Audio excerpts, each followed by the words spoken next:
Take the bus. We're buying your sister a BMW i4, Peter said at 7:15 a.m., coffee cupped like a prop.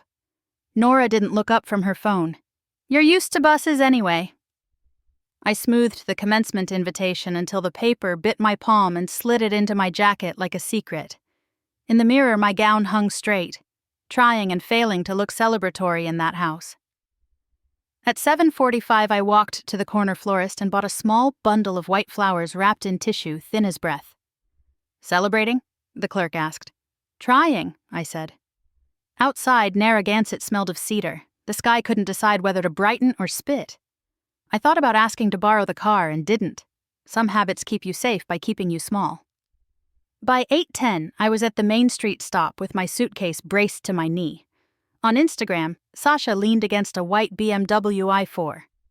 Nora's caption bloomed with pride, not a word about the cap and gown in my bag. The bus sighed in. I took the back row, the seat with a window that shows everything and lets no one see you. Town slid by, tidy lawns, blue trim houses, the beach where I learned to keep my voice under wind. I counted years. Paper cups at Maggie's Cafe. Library tables under fluorescent hum. Code blinking like a midnight pulse. The email that tilted my world. Hours later, Harvard unfurled soft gold. Section C, row 10. I set my bouquet on the empty chair beside me and breathed. Cameras swept the stands. Dean Hart stepped to the podium, the day tilted toward whatever was next. When Sasha turned 9, the yard became a unicorn rink. Braids glitter a tiered cake. I refilled lemonade and learned how a ring light crowns a house. My first math trophy landed on the cookbook shelf. Nora said, "Great, unload the dishwasher." Silence settled like dust. Mr. Keene found me after class.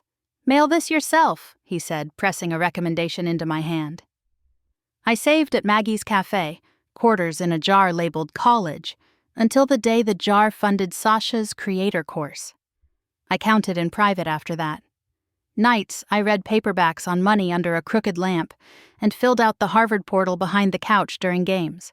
I printed the confirmation at the library and hid it in my wallet, something no one could edit. On campus, I found people who looked at me, not through me. Lila with sketchbooks, Arun with anatomy notes, and Professor Dorsey who said, "This isn't homework, it's a lifeline." I wrote a tool that rounded up purchases, mapped bills, and nudged savings. We named it Copper Trail because pennies become roads. Pilot users sent messages, made rent, saw where the money goes. A seed note arrived. $150,000. Then a term sheet. Then a number that scared me and freed me. A $1 billion+ valuation. I kept the paperwork in an envelope behind socks. Proof I didn't owe anyone convincing. Home called for deposits and apologies. I learned to say no with line items. The distance widened, but work grew honest. Now, at Section C, row 10, I rest my hand on the flowers and feel the old question rise. If the truth steps into daylight, does it burn bridges or light the way? Dean Hart's voice carried clean into the blue. And now, we recognize one of our youngest billionaire graduates, founder of Copper Trail, Elena Vale. For a heartbeat, I didn't move. The name rang like glass. The girl they'd ignored said aloud. I rose, applause tumbled over me, indifferent to the empty chair. On the screen above the lawn, my face surfaced, calm-jawed, unsmiling. Somewhere in Narragansett, a phone would slip beside a gleaming car. My own phone buzzed. Nora. I let it go dark.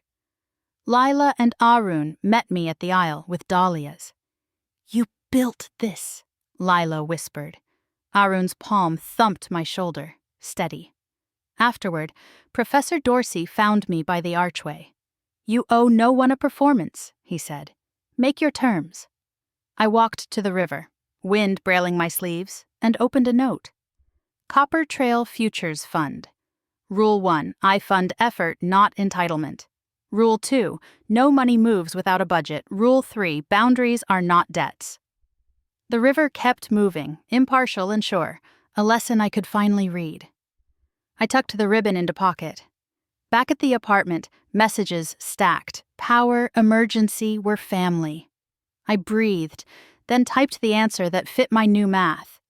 I'll help you plan. I won't be your plan. I sent our worksheet, then silenced the thread. Evening cleared like a window. We ate noodles on the floor, 3 bowls, 1 future. Lila taped my tassel to the wall. Arun raised his cup. To choosing, he said. I texted Mr. Keene a stage photo. Mailing this myself. At the bus stop next morning, bouquet in hand, I didn't look away.